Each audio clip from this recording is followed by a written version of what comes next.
그의 피로 인하여 우리는 하나님 앞에 거룩한 옷을 입게 됩니다. 그의 피로 인하여 우리는 하나님 앞에 의롭다함을 얻게 됩니다. 그의 피로 인하여 우리의 죄악은 동이 서에서 먼 것처럼 사라지게 되어 있고, 그리고 그의 피로 인하여 우리의 모든 죄악은 하나님 앞에서 깊은 바다 밑에 가라앉는 것처럼 사라지게 된다는 거예요. 안녕하세요. 박형용 목사입니다. 오늘은 절기가 알고 싶다 대속제일에 대해서 배워보도록 하겠습니다. 이 대속제일에 대한 규례는 레위기 16장에 기록되어 있는데, 그렇기 때문에 오늘은 레위기 16장 말씀을 살펴보면서 이 절기에 대해서 자세히 한번 살펴보겠습니다. 이 대속제일이란 절기는 창세기 3장에서 추방당한 아담의 후손들이 어떻게 하나님의 보좌 앞으로 돌아갈 수 있는지 계시하는 이 복음의 메시지를 담고 있는 절기입니다. 레위기 16장 1절은 이렇게 말합니다. 아론의 두 아들이 여호와 앞에 나아가다가 죽은 후에 여호와께서 모세에게 말씀하시니라. 이 아론의 두 아들이 이 나답과 아비후라는 사람이 하나님이 명하지 않은 다른 불을 들이다가 죽은 사건은 레위기 10장에서 일어났던 사건입니다. 여러분, 그런데 왜 갑자기 이 말을 16장에서 대속제일 규례를 이야기하기 전에 이야기하는 걸까요? 그것은 하나님 보좌 앞에 우리가 나아가는 게 어떻게 가능하게 되는지를 가르쳐 주기 위함이에요. 레위기 10장을 잘 한번 읽어보십시오. 나답과 아비후가 하나님이 명하지 않은 이 다른 불을 들이다가 죽임을 당합니다. 신약의 언어로 말하면 다른 복음을 통해서 나아가다가 죽임을 당한 거지요. 그렇기 때문에 하나님은 하나님께 나아가는 올바른 방법이자 유일한 방도를 계시해 주시는 것입니다. 레위기 16장 2절을 봅니다. 여호와께서 모세에게 이르시되 내 형 아론에게 이르라. 성소의 장안, 법궤 위, 속죄소 앞에 무시로 들어오지 말아서 사망을 면하라. 내가 구름 가운데서 속죄소 위에 나타남이니라.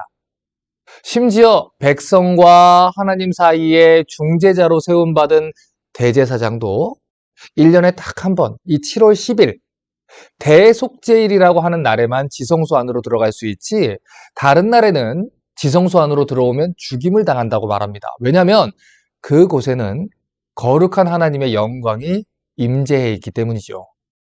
그러면 왜 1년에 하루는 대제사장만 지성소에 출입을 허용해 주셨을까요? 그것은 예수 그리스도의 구속사역을 계시하기 위함이에요. 백성의 대제사장으로서 장차 우리의 큰 대제사장이신 예수께서 어떤 일을 행하실지 보여주는 역할을 해야 했기 때문이죠.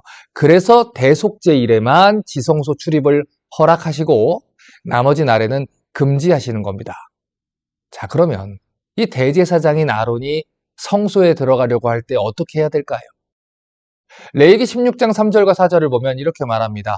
아론이 성소에 들어오려면 숫송아지로 속죄제물을 삼고 순양으로 번제물을 삼고 거룩한 세마포 속옷을 입으며 세마포 고이를 살에 입고 세마포 띠를 띠며 세마포 관을 쓸지니 이것들은 거룩한 옷이라. 물로 몸을 씻고 입을 것이며. 자, 아론이 성소에 들어가기 위해서는 첫 번째로 그의 부정함을 거룩하게 해줄 대속제물이 필요하다는 거예요. 그리고 두 번째는 거룩한 예복이 필요하다고 합니다. 자, 그런데 성소에 들어가기 위한 이 예복에 우리가 주목을 해볼 필요가 있어요. 레위기 8장에서 위임식 때 입었던 그 화려한 제사장의 정복을 입고 들어가는 게 아니고 세마포 속옷을 입고 세마포 고이를 입고 세마포 띠를 띠고 세마포 관을 쓰라는 것입니다. 이것은 첫 번째로 우리 대제사장이신 예수 그리스도께서 하늘의 영광스러운 본체를 버리고 종의 형체를 입고 이 땅에 오실 것을 상징하는 말씀이에요.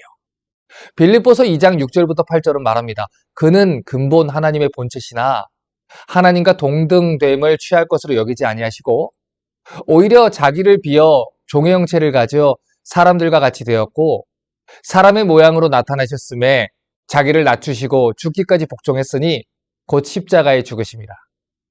이런 예수님의 사역을 계시하기 위해 이 백성들의 죄를 속죄하는 대속제일에는 대제사장이 화려한 직무복을 벗고 세마포로 된 속옷과 고이를 입어야 한다는 겁니다. 두 번째로 이 세마포 옷은 예수 그리스도를 통해서 성도들에게 어떤 일이 벌어질 것인지를 예표하는 역할을 합니다. 히브리서 10장 9절과 10절은 예수 그리스도의 이 속죄하는 피로 인해 우리에게 어떤 일이 벌어졌는지 이렇게 말합니다. 그러므로 형제들아, 우리가 예수의 피를 힘입어 성소에 들어갈 담력을 얻었으니 그 길은 우리를 위해 휘장 가운데로 열어놓으신 새롭고 산 길이요, 휘장은 곧 저의 육체니라. 무슨 말입니까? 예수 그리스도의 속죄하는 피로 우리가 하나님께로 걸어갈 수 있는 길이 열렸다는 거예요. 요한계시록 19장 7절에서 9절도 말합니다. 우리가 즐거워하고 크게 기뻐하여 그에게 영광을 돌리세. 어린 양의 혼인 기약이 이르렀고 그 아내가 예비했으니 그에게 허락하사 빛나고 깨끗한 세마포를 입게 하셨은즉 이 세마포는 성도들의 옳은 행실이로다 하더라. 천사가 내게 말하기를 기록하라. 어린 양의 혼인잔치에 청함을 입은 자들이 복이 있도다 하고 또 내게 말하되 이것은 하나님의 참되신 말씀이라 하기로. 우리의 대제사장이신 예수 그리스도의 피로 인해 성소로 들어갈 길이 열렸다는 거예요. 예수님의 십자가 죽음으로 인해 성소를 가로막고 있었던 휘장은 찢어졌고 예수의 이름을 힘입어 하나님께 나아가는 자들은 누구든지 거룩하신 하나님과 교제할 수 있는 은혜를 입게 됐습니다. 자, 그러면 예수께서 성도들에게 입혀주신 이 세마포 옷은 무엇을 상징할까요? 로마서 5장 9절은 이렇게 말해요. 그러면 이제 우리가 그 피를 인하여 의롭다 하심을 얻었은즉 더욱 그로 말미암아 진노하심에서 구원을 얻을 것이니. 여러분, 우리가 우리 죄를 위한 속죄 제물인 예수 그리스도의 피로 인하여 얻게 된 게 무엇입니까? 하나님 앞에서 의롭다함을 받게 된 거예요. 이것을 가르쳐 신학적인 용어로 칭의라고 표현하지요. 이 칭의는 의롭다고 불러주신다 또는 의롭다고 여겨주신다 이런 뜻이에요. 오늘날에는 성경을 가르치지도 않고 또 성경을 배우지도 않는 반지성적인 교회 문화가 조성되어 있기 때문에 칭의교리의 중요성을 모르는 사람들이 많습니다. 하지만 칭의교리는 우리 구원교리의 핵심이 되는 가장 중요한 교리입니다. 예수님의 이 대속적인 죽음의 효력은 우리의 죄를 처리해 주신 것만이 전부가 아니에요. 그분이 우리의 죄를 용서해 주신 것은 맞지만 거기에 멈추면 반쪽짜리 복음이 됩니다. 왜 반쪽짜리 복음이라고 이야기하냐면 죄사함을 받았다라는 것은 우리의 더러운 옷을 벗겨주신 것에 불과하기 때문이에요. 창세기 3장 6절과 7절을 보겠습니다. 여자가 그 나무를 본즉 먹음직도 하고 보암직도 하고 지혜롭게 할 만큼 탐스럽기도 한 나무인지라. 여자가 그 실과를 따먹고 자기와 함께한 남편에게도 주매 그도 먹은지라. 이에 그들의 눈이 밝아 자기들의 몸이 벗은 줄 알고 무화과 나무 잎을 엮어 치마를 했더라. 죄를 지은 아담과 하와가 가장 먼저 한 일이 뭡니까? 그들 스스로 수치와 부끄러움을 가리기 위해서 옷을 지어 입은 거예요. 그런데 그들 스스로 취한 방법으로는 이 죄책감과 수치를 가리울 수가 없었어요. 그래서 하나님이 나선 겁니다. 창세기 3장 21절을 보면 이렇게 말합니다. 여호와 하나님이 아담과 그 아내를 위해서 가죽옷을 지어 입히시니라.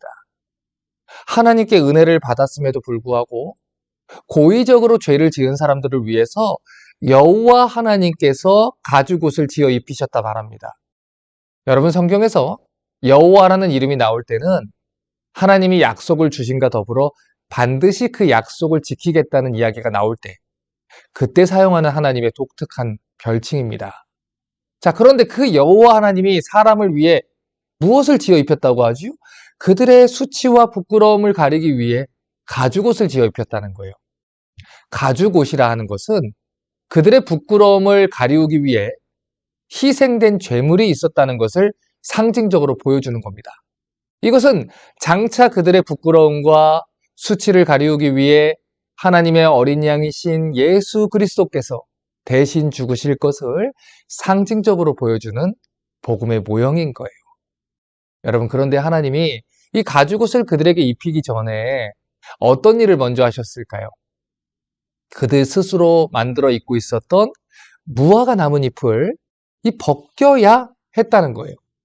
그걸 먼저 벗기시고 그 이후에야 가죽 옷을 입히셨다는 것이죠. 스가랴 3장을 보면 이 교리를 이해할 수 있는 장면을 나옵니다.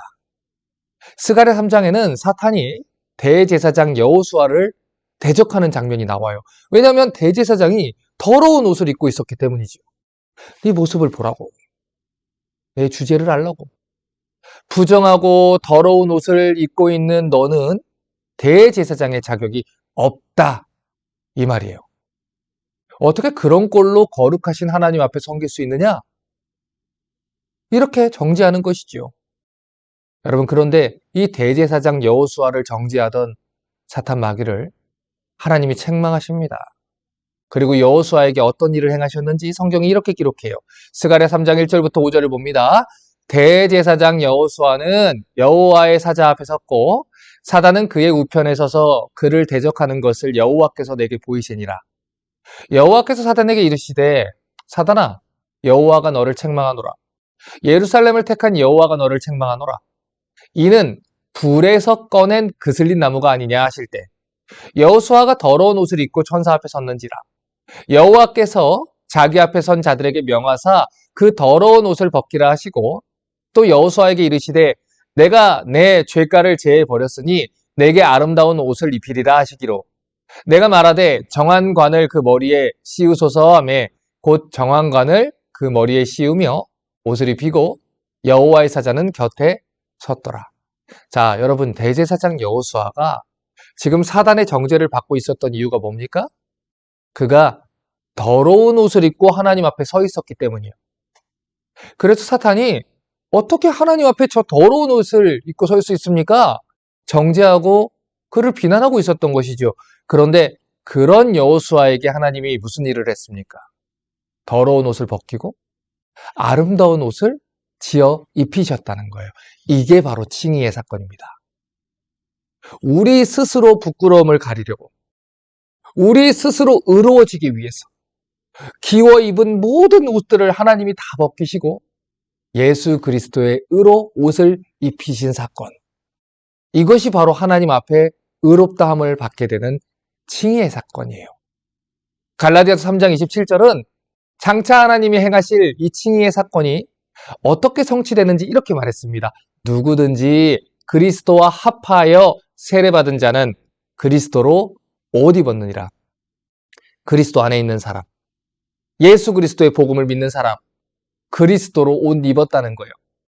이제는 더러운 죄의 옷을 벗고 그리스도로 말미암는 의의 옷을 입었기 때문에 더 이상 우리는 책망받지 않는 것이죠. 스가랴 3장 2절을 다시 한번 보겠습니다. 여호와께서 사단에게 이르시되 사단아 여호와가 너를 책망하노라. 예루살렘을 택한 여호와가 너를 책망하노라. 이는 불에서 꺼낸 그슬린 나무가 아니냐. 자, 지금 여호와 하나님이 대제사장 여호수아를 뭐라고 불렀죠? 불에서 꺼낸 그슬린 나무랍니다. 그들은 불에 타다가 꺼낸 나무와도 같다는 거예요. 여러분, 불에서 꺼낸 그슬린 나무를 어디다가 씁니까? 그게 예쁘기를 합니까? 아니면 어떤 가구를 만드는데 사용할 수 있습니까? 거무튀튀한 색깔에 모양도 다 일그러진 불에 타다 남은 그 나무. 그런 나무와 같은 자들이 대제사장 여호수아 같은 자고 이스라엘 백성의 모습이라는 거예요. 그래서 사단 마귀가 정죄하고 조롱했던 것입니다. 여러분, 이스라엘은 바벨론이라는 불 가운데서 꺼낸 불에 타다만 나무였어요. 그냥 놔두었다면 남김없이 타버렸을 것이고 그냥 꺼낸다고 해도 어디 쓸 곳이 없을 정도로 흠이 많은 그런 나무 같은 자들입니다. 그런데 그들이 전능하신 여호와의 손에 붙들리는 거예요. 그들을 가장 긍휼히 여기시는 하나님의 손에 붙들렸다는 것이죠. 이게 중요한 거예요. 그래서 하나님이 그들을 책임지고 새롭게 해주시는 겁니다. 그들 앞에 있는 여호와의 사자의 중보에 힘입어서 예수 그리스도의 은혜에 힘입어서 그들의 인생이 완전히 가치 있게 바뀌어버리는 거예요. 이 어두운 밤과 같았던 그들 인생에 의로운 해가 떠오릅니다. 하나님 약속대로 다시 오실 예수 그리스도께서 그 일을 행하실 것이고 이 땅에 오신 그리스도께서 이미 그 일을 행하셨기 때문에 우리가 하나님 앞에서 의롭다함을 받을 수 있었다는 겁니다. 어떻게 우리가 하나님 앞에 설 수 있었지요? 우리가 스스로 잘해서요? 우리가 스스로 여호와께 돌이켜서요? 그래서 하나님 앞에 다시 설 수 있었을까요? 아니에요. 로마서 말씀대로 우리에게는 선한 것이 없습니다. 우리에게는 거룩해질 능력도 없어요. 하나님의 율법을 지킬 힘도 없어요. 여호와께로 돌이킬 마음도 없어요. 우리에게 있는 건 그냥 고작 무화과 나무 이파리 같은 초라하기 그지없는 것들 뿐입니다. 그것들은 우리 수치를 가릴 수도 없고요. 하나님 앞에서 거룩하다 여김을 받게 할 수도 없어요. 그래서 우리 소망은 오직 예수 그리스도께 있습니다. 하나님의 긍휼하심, 하나님의 약속으로 오신 예수 그리스도께만 소망이 있는 거예요. 그분이 우리를 위해서 중보하시고 우리를 긍휼하게 여기시고 우리에게 의로운 해를 비추어 주셨기 때문에 불에 타다 남은 나무와도 같았던 우리가 하나님의 거룩한 자녀로 거듭날 수 있었던 것입니다. 이것이 바로 우리의 대제사장이신 예수 그리스도께서 우리에게 입혀주신 거룩한 세마포 옷입니다. 고린도전서 1장 21절부터 24절은 말합니다. 하나님의 지혜에 있어서는 이 세상이 자기 지혜로 하나님을 알지 못하는 거로 하나님께서 전도에 미련한 것으로 믿는 자들을 구원하기를 기뻐했도다. 유대인은 표적을 구하고 헬라인은 지혜를 찾으나 우리는 십자가에 못 박힌 그리스도를 전하니 유대인에게는 꺼리끼는 것이요 이방인에게는 미련한 것이로되 오직 부르심을 입은 자들에게는 유대인이나 헬라인이나 그리스도는 하나님의 능력이요 하나님의 지혜니라. 유대인들에게 있어서 십자가에 못 박힌 예수 그리스도는 거리끼는 거였어요. 화려한 대제사장의 의복이 아니라 초라한 세마포 옷처럼 위대한 메시아의 모습과는 동떨어진 것처럼 보여졌죠. 하지만 우리를 위해 기꺼이 십자가 위에서 죽으신 그 예수 그리스도를 통해서 우리는 하나님께 나아갈 수 있게 됐다는 거예요. 대제사장이었던 아론은 세마포 옷을 입고 하나님께 나아갈 수 있었습니다. 여러분, 하지만 우리의 진짜 대제사장이었던 예수님은 우리를 위해서 그 남은 옷까지마저 다 빼앗긴 채 발가벗겨진 채로 죽임을 당하셨어요. 마태복음 27장 35절은 말합니다. 저희가 예수를 십자가에 못 박은 후에 그 옷을 제비 뽑아 나누고 아담과 하와를 살리기 위해서 속죄 제물이 죽임을 당해야 했던 것처럼 우리의 죄를 가리우기 위해서 하나님의 아들이 죽임을 당했습니다. 아담과 하와의 수치를 가리우기 위해서 희생 제물이 죽임을 당하고 그의 가죽옷이 벗겨져야 했던 것처럼 우리의 죄악과 수치를 가리기 위해서 거룩하신 하나님의 아들이 발가벗겨져 대신 수치와 조롱을 당해야 됐어요. 우리를 부끄럽지 않게 하기 위해서 예수님이 부끄러움을 당했고요. 우리가 수치를 당하지 않기 위해서 예수님이 수치와 모욕을 대신 지고 죽으신 것입니다. 이사야 53장 4절과 5절은 이 십자가 사건이 일어나기 한참 전에 그 장면에 대해 이렇게 예언을 했어요.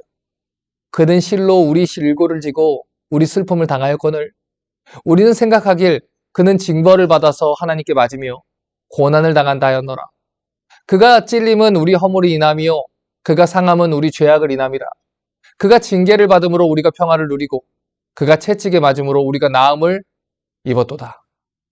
레위기 16장의 대속죄일 규례는 바로 이런 사실을 우리에게 계시하는 복음의 메시지입니다. 예수 그리스도께서 우리를 위해서 초라해지셨고 우리를 위해 부끄러움을 입으셨고 우리를 위해 죽임을 당했으니 그 은혜를 입는 자는 누구든지 거룩하신 하나님 앞에 나올 수 있는 은혜를 입었다는 거예요. 인간이 만든 무화과 나무 잎으로 우리의 수치를 가릴 수 없습니다. 우리의 수치를 가릴 수 있는 것은 오직 하나님께서 입혀주시는 가죽옷, 예수 그리스도께서 성취하신 그 의로움 뿐입니다. 그래서 우리에게는 예수님밖에 없는 거예요. 그래서 우리는 예수님을 사랑할 수밖에 없는 겁니다. 자, 그러면 여러분, 하나님께서 세우신 이 참된 대제사장이신 예수 그리스도의 사역을 통해 우리에게 진짜 행하고자 하신 것은 무엇일까요? 고린도후서 5장 21절은 우리에게 이렇게 말합니다. 하나님이 죄를 알지도 못하신 자로 우리를 대신하여 죄를 삼으신 것은 우리로 하여금 저의 안에서 하나님의 의가 되게 하려 하심이니라. 인간의 행위로는 하나님 앞에서 의롭다함을 받는 게 불가능합니다. 그렇기 때문에 하나님께서 인간이 만들어낸 이 무화과 나무잎 같은 옷을 벗기시고 하나님이 직접 준비하신 가죽 옷을 입히신 거예요. 대제사장이 지성소에 들어갈 때 세마포 옷을 입어야 했듯이 우리가 하나님의 보좌 앞에 담대히 나아갈 수 있는 것은 그리스도께서 우리를 그의 보혈로 씻기시고 거룩한 세마포 옷을 입히셨기 때문입니다. 그리스도의 의로 옷 입었기 때문에 하나님 앞에서 의롭다함을 얻을 수 있는 것이고 부끄러움을 당하지 않게 된 거예요. 이 사실을 미리 증거하는 장면이 레위기 16장에서 대제사장이 세마포 옷을 입고 성소 안에 들어가는 일입니다. 계속해서 레위기 16장 5절과 6절을 봅니다. 이스라엘 자손의 회중에게서 속죄 제물을 위하여 순염소 둘과 번제물을 위하여 순양 하나를 취할지니라. 아론은 자기를 위한 속죄제에 숫송아지를 드리되 자기와 권속을 위해 속죄하고, 이어서 대제사장 아론은 이 백성들을 위한 속죄 제물과 번제 제물을 취하라 해요. 그리고 자기를 위한 속죄 제물과 번제물도 준비하라 하지요. 이게 바로 지성소에 들어갈 준비이고 하나님 앞에 나아갈 수 있는 방법인 것입니다. 레위기 16장 7절부터 10절을 또 읽어보겠습니다. 또 그 두 염소를 가지고 회막문 여호와 앞에 두고 두 염소를 위하여 제비 뽑되 한 제비는 여호와를 위하고 한 제비는 아사셀을 위하여 할지며, 아론은 여호와를 위하여 제비 뽑은 염소를 속죄제로 드리고 아사셀을 위하여 제비 뽑은 염소는 산채로 여호와 앞에 두었다가 그것으로 속죄하고 아사셀을 위해 광야로 보낼지니라. 자, 자기와 이스라엘을 위해서 속죄 제물과 번제물을 드린 아론은 그 이후에 염소 2마리를 가지고 와서 제비를 뽑게 됩니다.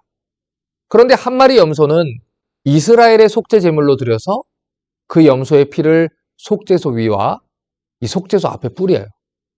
그리고 나머지 한 마리 염소는 아사셀을 위해 속죄를 하고 광야로 보내라 합니다. 자, 그러면 이 대속죄일에 하는 이 예식에는 어떤 의미가 담겨 있을까요? 자, 먼저 첫 번째 염소에 대해 살펴볼게요. 레위기 16장 15절입니다. 또 백성을 위한 속죄제 염소를 잡아 그 피를 가지고 휘장 안에 들어가 그 숫송아지 피로 행한 같이 그 피로 행하여 속죄소 위와 속죄소 앞에 뿌릴지니. 지성소 안에 들어가면 언약궤가 있습니다. 그런데 그 언약궤 안에는 우리 죄를 고발하는 10계명의 두 돌판이 있어요. 그런데 그것을 하나님이 속죄소라는 덮개로 덮으셔서 우리 허물과 죄를 가리우셨고 그 위에 피를 뿌리는 행위를 통해서 우리의 죄가 씻기게 될 것이라는 약속을 주셨습니다. 그러니까 결국 이 장면도 예수께서 흘리신 보혈의 피가 우리의 죄를 덮으실 것을 상징하는 이야기예요. 이게 바로 첫 번째 염소의 죽음의 의미입니다. 자, 그러면 두 번째, 아사셀을 위해 뽑은 염소를 볼게요. 이 아사셀이라는 말에 대해서 해석이 여러 가지가 있습니다. 그런데 그 중에서도 대신 희생이 되다라는 뜻이 이 말에 있어요. 레위기 16장 20절에서 22절을 봅니다. 그 지성소와 회막과 제단을 위해 속죄하기를 마친 후에 살아있는 염소를 들이되 아론은 그의 두 손으로 살아있는 염소의 머리에 안수하여 이스라엘 자손의 모든 불의와 그 범한 모든 죄를 아뢰고 그 죄를 염소의 머리에 두어 미리 정한 사람한테 맡겨 광야로 보낼지니, 염소가 그들의 모든 불의를 지고 접근하기 어려운 땅에 이르거든 그는 염소를 광야에 놓을지니라. 자, 아론이 두 손으로 염소의 머리에 안수하고 이스라엘의 모든 죄를 아냅니다. 그리고 그를 희생으로 대신 삼아서 광야로 보낸다는 거예요. 이 일을 위해 염소가 준비된 것이죠. 그러면 이 백성의 모든 불의와 모든 죄를 짊어진 염소는 아무도 없는 광야로 홀로 짐을 지고 가게 돼요. 그리고 멀리 멀리 가다가 우리 죄를 대신해 죽게 되는 겁니다. 그것으로 이스라엘의 죄가 속죄된다는 것이죠. 여러분, 이 일이 우리 복음 사건에 어떤 사건을 예표하고 있을까요? 요한복음 1장 29절을 보면 세례 요한이 예수님을 보면서 이런 얘기를 해요. 이튿날 요한이 예수께서 자기에게 나아오심을 보고 가로되 보라, 세상 죄를 지고 가는 하나님의 어린 양이로다. 그러니까 광야로 홀로 걸어가는 그 희생 제물은 우리의 죄를 위해서 희생당하신 하나님이 우리 대신 세우신 희생 제물 예수 그리스도를 상징하는 거예요. 시편 103편 12절을 보면 이렇게 말합니다. 동이 서에서 먼 것 같이 우리 죄가를 우리에게서 멀리 옮기셨으며, 이사야 38장 17절도 이렇게 말해요. 보옵소서, 내게 큰 고통을 더하신 것은 내게 평안을 주려 하심이라. 주께서 나의 영혼을 사랑하사 멸망의 구덩이에서 건지셨고 나의 모든 죄는 주의 등 뒤에 던지셨나이다. 미가서 7장 18절과 19절도 이렇게 말합니다. 주와 같은 신이 어디 있으리까? 주께서는 죄악을 사유하시며 그 기업의 남은 자의 허물을 넘기시며 인애를 기뻐하심으로 노를 항상 품지 아니하시나이다. 다시 우리를 긍휼히 여기셔서 우리의 죄악을 발로 밟으시고 우리의 모든 죄를 깊은 바다에 던지시리이다. 자, 결국 이 아사셀을 위한 염소는 우리 죄를 위해 홀로 짐을 지고 고난 중에 떠나신 예수 그리스도의 사역을 의미하는 것입니다. 자, 그러니까 결국 두 마리 염소가 모두 무엇을 의미한 것입니까? 하나는 속죄소 위에 뿌려진 피로 우리들의 죄를 예수님의 보혈로 덮게 될 것을 상징을 해요. 그리고 또 다른 하나는 우리의 죄를 저 멀리 던져버리실 하나님의 약속을 의미하는 것입니다. 그의 피로 인하여 우리는 하나님 앞에 거룩한 옷을 입게 됩니다. 그의 피로 인하여 우리는 하나님 앞에 의롭다함을 얻게 됩니다.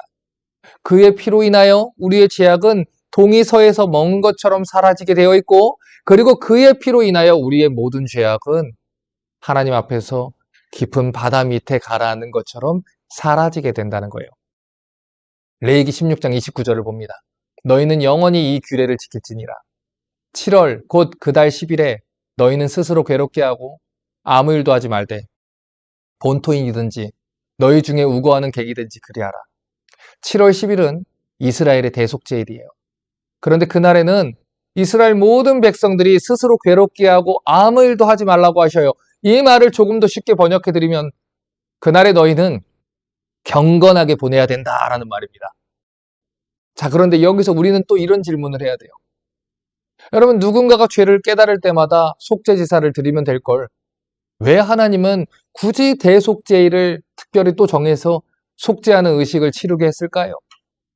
여러분, 이것을 비유적으로 표현을 해드리면 대속제일은 대청소하는 날이라 생각하면 이해가 빨라요. 여러분, 예를 들어서 우리가 평상시에는 뭐 창틀이나 냉장고 아래나 침대 아래에 있는 먼지는 청소하지 않아요. 그런데 어느 날 잡고 그것들을 청소를 하면 평소에는 보이지도 않았던 온갖 더러운 것들이 있는 걸 보게 되죠. 대속제일이 이와 같아요. 1년 동안 이스라엘 백성들이 차마 생각하지 못하고 지나갔던 이 죄악들을 회개하고 누적된 죄들을 회개하는 이 속죄의 날의 기능을 했던 것입니다. 여러분, 때로는 우리가 죄를 지어놓고도 그게 죄인지 전혀 깨닫지 못하고 있을 때가 있어요. 그런 죄까지도 하나님 앞에서 용서받을 수 있는 기회를 주시기 위해서 하나님께서는 속죄일을 통해 죄사함을 주시는 것입니다. 레위기 16장 16절을 봅니다. 곧 이스라엘 자손의 부정과 그 범한 모든 죄를 인하여 지성소를 위해 속죄하고 또 그들의 부정한 중에 있는 회막을 위해 그같이 할 것이요. 이스라엘 백성들의 모든 죄는 이 지성소와 회막 전체를 부정하게 합니다. 그렇기 때문에 이 거룩하신 하나님의 임재를 방해하는 모든 부정한 죄를 해결하기 위해 하나님이 대속제일을 주신 거예요. 쉽게 말해서 이 이스라엘의 대속제일은 일종의 이 거룩함을 회복하게 하는 이 장치와도 같은 겁니다. 이 날을 통해 이스라엘은 죄와 부정결로부터 거룩함을 온전하게 회복을 하게 되는 것이죠. 레위기 16장 29절을 다시 한번 봅니다. 너희는 영원히 이 규례를 지킬지니라. 7월 곧 그 달 10일에 너희는 스스로 괴롭게 하고 아무 일도 하지 말되 본토인이든지 너희 중에 우거하는 객이든지 그리하라. 하나님이 그날에 아무 일도 하지 말라고 명령하셨어요. 여러분, 이 말은 예수 그리스도의 사역에 우리가 더할 것은 아무것도 없다는 걸 얘기하는 겁니다. 그러므로 그날에는 우리를 위해서 죽으신 예수 그리스도의 은혜를 묵상하며 더욱더 경건하게 하나님의 은혜만을 생각하며 하루를 보내라는 거예요. 레위기 16장 30절과 31절을 봅니다. 이날에 너희를 위하여 속죄하여 너희로 정결케 하리니 너희 모든 죄에서 너희가 여호와 앞에 정결하리라. 이는 너희에게 큰 안식일인즉 너희는 스스로 괴롭게 할지니 영원히 지킬 규례라. 대속죄일 규례는 모든 백성들이 영원히 지켜야 할 규례예요. 그렇기 때문에 이 규례는 신약의 성도들에게 있어서 예수님이 오셔서 이 모든 일을 성취해 주셨음을 기억하게 하는 규례입니다. 그래서 히브리서 10장 19절부터 22절은 이렇게 말하는 거예요. 그러므로 형제들아, 우리가 예수의 피를 힘입어 성소에 들어갈 담력을 얻었나니 그 길은 우리를 위해 휘장 가운데로 열어놓으신 새롭고 산 길이요 휘장은 곧 저의 육체니라. 또 하나님의 집 다스리는 큰 제사장이 계심에 우리가 마음의 뿌림을 받아 양심의 악을 깨닫고 몸을 맑은 물로 씻었으니 참 마음과 온전한 믿음으로 하나님께 나아가자. 우리의 대제사장이신 예수 그리스도께서 우리를 위해 완전한 속죄 제사를 완성했어요. 우리의 대제사장이신 예수 그리스도의 보혈로 인해 우리는 완전히 씻음을 받았어요. 그러므로 이제 우리는 하나님 앞에 담대하게 나아갈 수 있게 됐다는 것입니다. 여러분, 그러므로 예수를 믿게 된 것이 얼마나 큰 복인지를 알고 기쁨을 누릴 수 있는 여러분 되시기 바랍니다. 우리는 예수의 피로 거룩해졌고 우리의 모든 죄는 예수의 피로 사함을 받았습니다. 그 사실을 분명히 붙드시고 죄에서 자유함을 누리시는 저와 여러분 되시기를 주님의 이름으로 축복합니다. 오늘은 여기까지 하고 또 다음 강의로 만나 뵙겠습니다. 감사합니다.